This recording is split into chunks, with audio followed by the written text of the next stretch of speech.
Hi everyone, welcome back to the channel. I'm Marion. I usually do faceless reviews of classic literature, but today we are in our authentic Odyssey attire and we're going to be talking about my Odyssey watching experience and a few recommendations for other epic historical dramas. Supported by this amazing painting of the Trojan Horse by Henri Paul Mott. Never heard of this painter before, but I have seen this picture before. It's, one of those that you see it again, you're like, yes, it comes back as if in a dream. So, a very stylized Trojan horse there, and very different than the one we see in Christopher Nolan's film, but we will get to that in a minute. So, it wasn't my intention to go watch the Odyssey. In fact, I was planning to wait till streaming. But my dear husband got very interested in seeing it in theater, and I said, okay, I'll come with you. I have the lowest of expectations, but I will go with you. We will have this experience together. Um, Now, why did I have such low expectations? Well, I'm not a big fan of the Odyssey, to be completely honest with you. I've read a prose translation many years ago now, didn't care for the characters, the story. I know, horrors. How could I not? Um, but then I was like, okay, I'll check out the trailer, right? Because sometimes these movies bring a different angle to it, and sometimes it's just cool to see the special effects and the monsters and everything. So I watched the trailer, but I just felt like it seemed very modern. The dialogue seemed very modern. It's very drab. The visuals of the movie seemed very gray and dark and unjoyful. So I don't know. I just wasn't feeling it. I wasn't getting excited. And I've watched a fair number of historical epics at this point. Not a lot, but I watched a lot when I was a kid, and I had a much better attention span back then. But yeah, it wasn't exciting me. But went to the movie theater. Um, there was a bit of a kerfuffle at the theater because some people couldn't decide where to sit, and were arguing about who was supposed to sit where, with people already sitting there. Interestingly enough, there were some technical difficulties as well, and when we finally got to see the film, they were playing it with closed captions, and I wasn't really sure about that at first. Um, I watch a lot of films that are from other countries, so I'm used to watching films with captions, but the captions at a movie theater are very, very large, and I just wasn't sure if I would like that. But as it went on, I realized it was probably for the best, and it's a Christopher Nolan film, so you know, sometimes people mumble. Sometimes people mumble a lot. Um, so yeah, we settled into our seats for the nearly 3 hour runtime, and yeah, what did I think? I enjoyed it actually. I liked it more than I thought I would. I gave it a solid 3 out of 5 stars. It was not amazing. It wasn't bad. Um, I was prepared for drab visuals, costumes that look like they came from the mall, and accents and enunciation that just sounds like, you know, the guys next door or something. And unfortunately, that was true. That didn't change. The trailer is representative. But I did enjoy the music quite a lot. There was a lot of drums in the soundtrack, which is very exciting.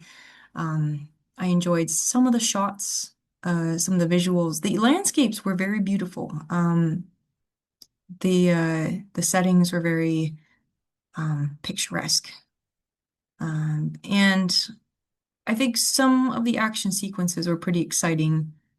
Though in general, I felt the movie was very drawn out. So the first 30 minutes or so are mainly exposition and just setting the stage for things. And I thought, okay, yeah, we've seen this in other films, Lord of the Rings famously.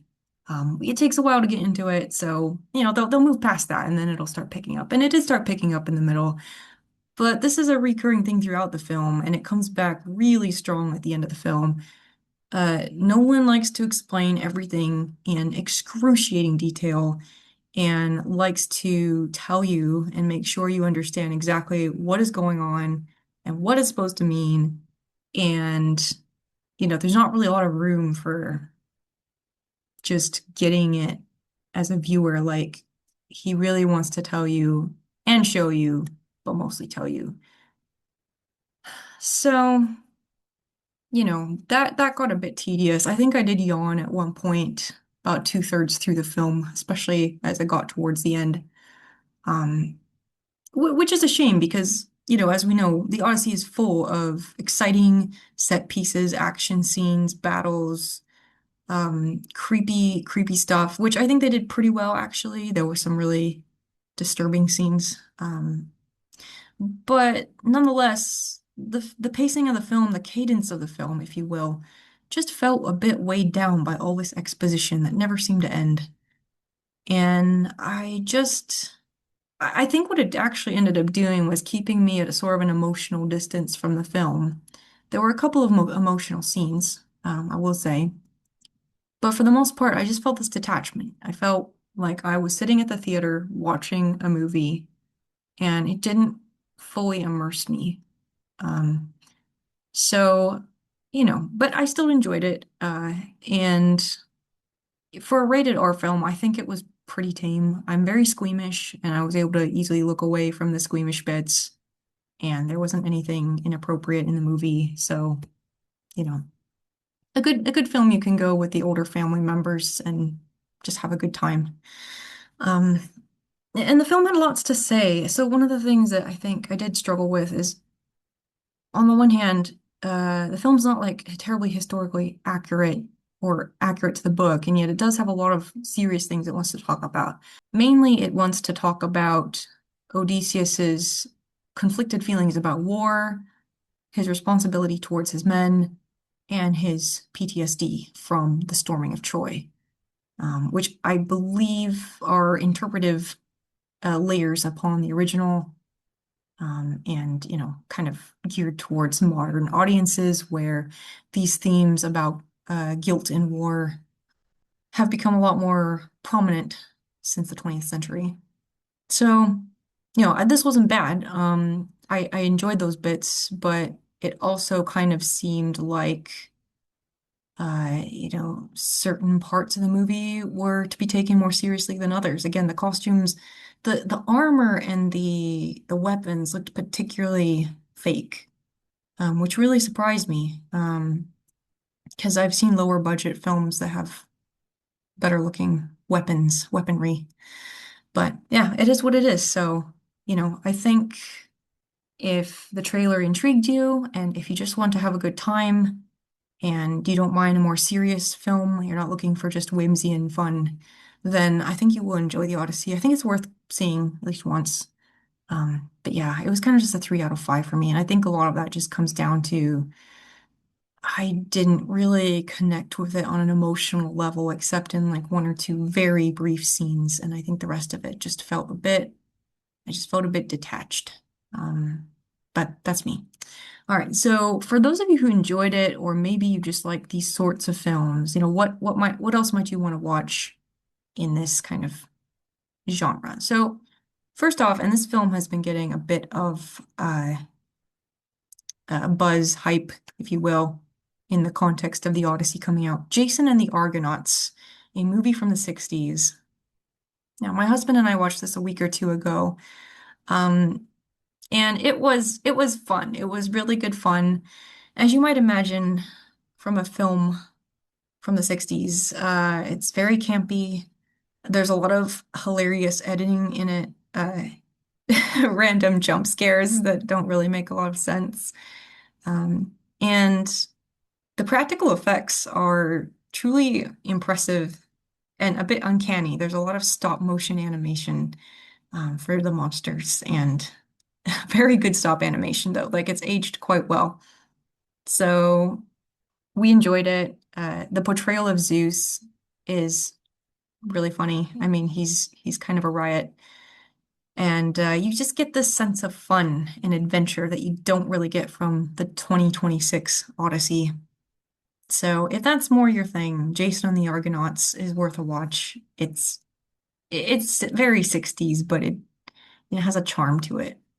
On the other hand, if you want something a bit more serious in the swords and sandals and sea category, then I would definitely recommend Ben-Hur. This is a movie I watched growing up. It's also a really good one for practical effects, and I'm not talking about stop motion animation. The scene with the chariot race is still incredible to watch and just amazing that they were able to film that back in the 50s. So this is predating Jason and the Argonauts. But yeah, Ben-Hur, a classic story, not so much a book that's read anymore, and I have to admit the book is pretty dry. But Ben-Hur is a tale of a Jewish prince who is betrayed by his childhood friend and ends up in slavery.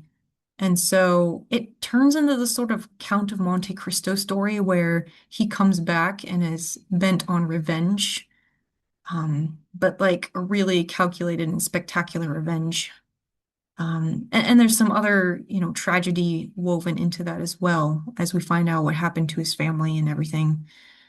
And, ultimately it is a story of, uh, it's a spiritual journey. It is a Christian movie, so, just FYI, but I think it's just really has aged very well in the effects department, and I think the story is amazing.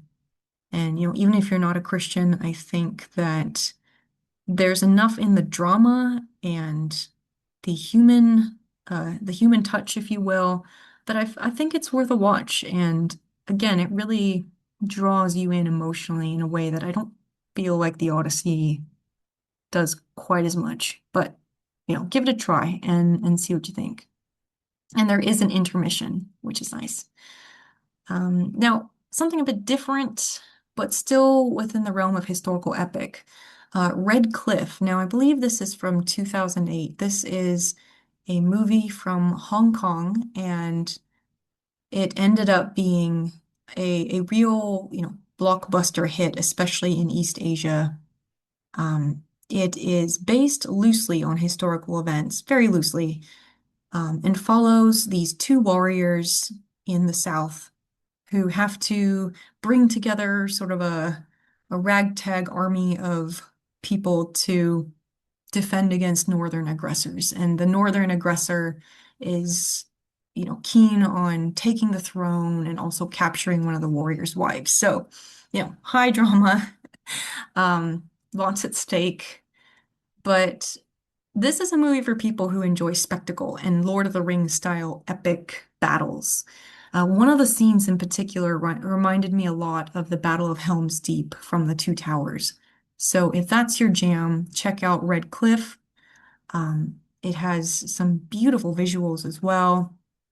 Now, my mistake was watching the abridged version, which is 2.5 hours, but condensed into one film. But I think I missed out on some of the character development, some of the build up. So I would probably recommend going with the two films.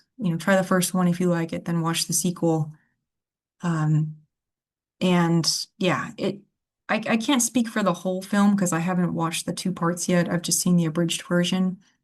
But for me, it was a good watch. It was rated R, but the part I saw, there wasn't really anything objectionable in it. There's some battle violence, obviously, but it's not like super gruesome. Um, yeah, Red Cliff, a classic in East Asia. Check it out if you like epic, large-scale historical drama. Now, also from East Asia is Shaolin. Now, this movie I think is from 2011. So, for context, Red Cliff is set in the 200s AD, but Shaolin is set in the early 1900s, a period of China's history where you have these different warlords contending with each other. And now, this story centers on a particular warlord who is very fierce and vicious, and he's involved in all kinds of coups and assassinations, and just he's really, in the power struggle, he's really stops at nothing. Um, But one of his schemes goes too far, and it leads to this catalyst in his life where he starts to recover his lost conscience, and the rest of the story is about him grappling with that while people are still trying to kill him. There's still a price on his head, if you will. And it's also a spiritual movie. Now, this movie is told from a Buddhist perspective. It's a very, very Buddhist film in terms of the spiritual aspects. But even though it's not a movie that, is reflecting my own beliefs in religious practices or anything, I still felt like it was very moving, and it's a really another great redemption story. So now Shaolin is very gruesome in parts. It is a solid R, I would say.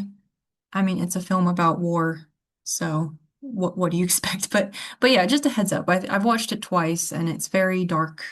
It's a very serious film. It's not lighthearted whatsoever. So that's Shaolin. But one thing I forgot to mention, well, two things I forgot to mention. One, Shaolin is visually stunning. The costumes, the sets, the atmosphere just blew me away. Um, it just really immerses you in the time period. And then the other thing I love about Shaolin is it has some incredible choreographed fight sequences.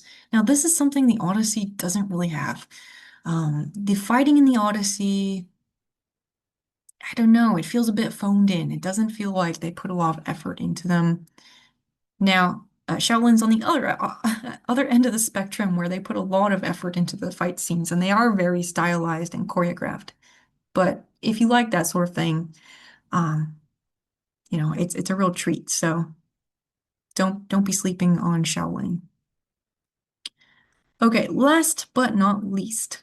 Now, if the things that you liked in the Odyssey were more of the psychological uh, and political commentary, the stuff about Odysseus's guilt and his PTSD and his his struggle with his own heroism, if you will, then I think the sort of original film that really studies this is Lawrence of Arabia, also from the 60s. But this film is very serious, unlike Jason and the Argonauts. Lawrence of Arabia is a biopic of T.E. Lawrence, who became a military hero of the Arab Revolt. But the film shows a series of events that lead to his ultimate questioning of his own actions and his guilt as one of the uh, moving and leading figures of British imperialism in the area. Not just British, but also French as well. And while the film doesn't really cover the aftermath of his life, where he's really struggling with guilt, I mean, to the extent that he actually changed his name and tried to sort of reset his life by joining the military as a very lowly soldier. Anyway, it doesn't cover that part of it, but it shows sort of the things leading up to his change of heart about everything he's done, and it shows his own suffering within the war, the things that happened to him that really left him a changed man, and it's heavily based on his memoir, Seven Pillars of Wisdom. Now, there are some inaccuracies for sure, but having read that book and a number of biographies, I think Lawrence of Arabia still hits the highlights really well and is very true to the spirit and the message of Seven Pillars of Wisdom. So it's a good biopic. It's a good way to get into his story, and it is a chilling study of a military hero's guilt, and especially what that looks like in the 20th century. So, yeah, Lawrence Arabia paved the way for many, many such films after it. Also visually as well. There's a lot of classic visuals in Lawrence of Arabia. The cinematography is especially good. But I think films like The Odyssey kind of nod back to Lawrence of Arabia, and the things that it talked about so bravely after World War II. So those are the five films I would recommend if you enjoyed the Odyssey, and those were my very brief thoughts about the film itself. Let me know if you've seen it, what you thought, any other films you'd recommend. Now, there's many I haven't actually seen yet, such as The Gladiator. I think it's just called Gladiator, not The Gladiator. Yeah, Troy. I haven't seen Troy yet. So I obviously left off a bunch from this list. I only shared the ones I personally watched, but let me know if there's any you'd recommend, and I will see you next time. Bye.